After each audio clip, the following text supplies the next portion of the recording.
আগামী বছরের শুরুতে অনুষ্ঠিত হতে চলা জিটিএডিসি এবং গ্রাম কমিটি নির্বাচনের আবহে যেন ক্রমেই বাড়ছে রাজ্যের রাজনৈতিক তাপমাত্রা। ঠিক এই সময়ে শুক্রবার আগরতলায় মুখ্যমন্ত্রী ডাক্তার মানিক সাহা এবং তীব্রাবতার প্রধান প্রদ্যুৎ কিশোর দেববর্মার মধ্যে আবারও এক প্রস্তর রুদ্ধতার বৈঠক নতুন আলোচনার জন্ম দিয়েছে রাজ্য রাজনীতিতে। এই বৈঠক শুধুমাত্র দুই নেতার সৌজন্য সাক্ষাৎ নয়, বরং একে বিজেপি মথা সম্পর্কের ভবিষ্যৎ গতিপথ নির্ধারণে এক গুরুত্বপূর্ণ রাজনৈতিক মুহূর্ত বলেই মনে করছেন পর্যবেক্ষক মহল। 2023 সালের বিধানসভা নির্বাচনের পর থেকেই বিজেপি তীব্রামথা জোটের মধ্যে বাড়ছিল পারস্পরিক দূরত্ব। তেপ্রাসা চুক্তির বাস্তবায়নে বিলম্ব, আদিবাসী স্বশাসনের দাবিতে মথার চাপ এবং গ্রাম কমিটির নির্বাচন স্থগিত রাখা, এই তিনটি বিষয় হলো দুই পক্ষের মধ্যে অস্বস্তির মূল কেন্দ্রবিন্দু। মথা মনে করে চুক্তির প্রতিশ্রুতি বিষয়গুলো কেবল ফাইলে সীমাবদ্ধ, বাস্তব প্রয়োগে সরকারের ইচ্ছাশক্তির ঘাটতি স্পষ্ট। অন্যদিকে বিজেপি নেতৃত্বের মতে প্রশাসনিক বাস্তবতা ও সাংবিধানিক সীমাবদ্ধতার কারণে বিলম্ব অনিবার্য। এই প্রেক্ষাপটে প্রদ্যুৎ কিশোরের বক্তব্য উন্নয়নের চেয়ে অধিকার গুরুত্বপূর্ণ, কারণ অধিকার ছাড়া উন্নয়ন অর্থহীন। হলো মূলত সরকারের প্রতি এক রাজনৈতিক বার্তা, যা ভোটের আগে স্পষ্ট করছে দলের অবস্থান।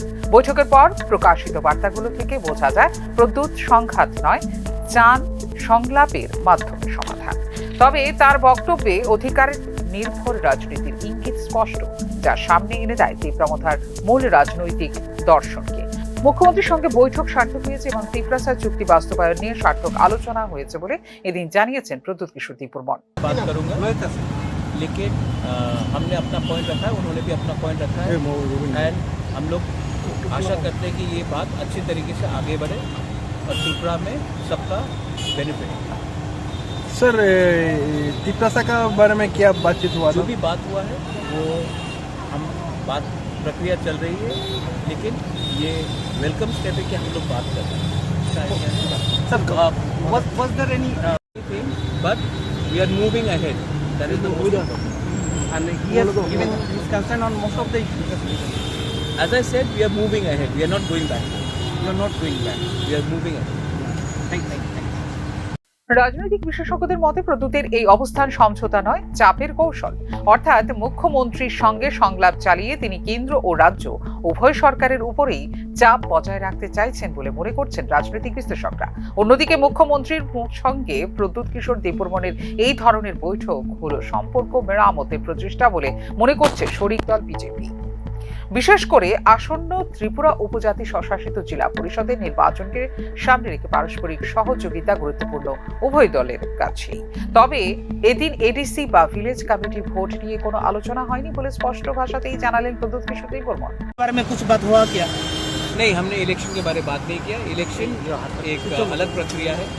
जो बात हुआ है वो पॉजिटिव बात हुआ है और हम लोग आगे बढ़ रहे हैं क्योंकि हमको सोल्यूशन चाहिए। ত্রিপুরার রাজনীতি ঐতিহাসিকভাবে দ্বিধা বিভক্ত, যেখানে একদিকে রয়েছে উপজাতি জনসংখ্যার স্বতন্ত্র পরিচয়ের রাজনীতি, অন্যদিকে রয়েছে বাঙালি ও অ-উপজাতি ভোট ব্যাংকের প্রভাব।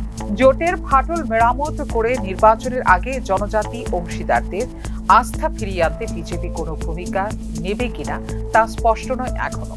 অন্যদিকে তীব্রামথা চাইছে কেন্দ্রকে বাস্তব পদক্ষেপে বাধ্য করতে, নয়তো নিতে হবে নির্বাচনে পৃথকভাবে লড়াইয়ের প্রস্তুতি। সুতরাং এই সংলাপ আসলে সমঝোতার নয়, অবস্থান দৃঢ় করার কূটনীতি বলে মনে করছেন রাজনৈতিক বিশ্লেষকরা। Bureau report, news now.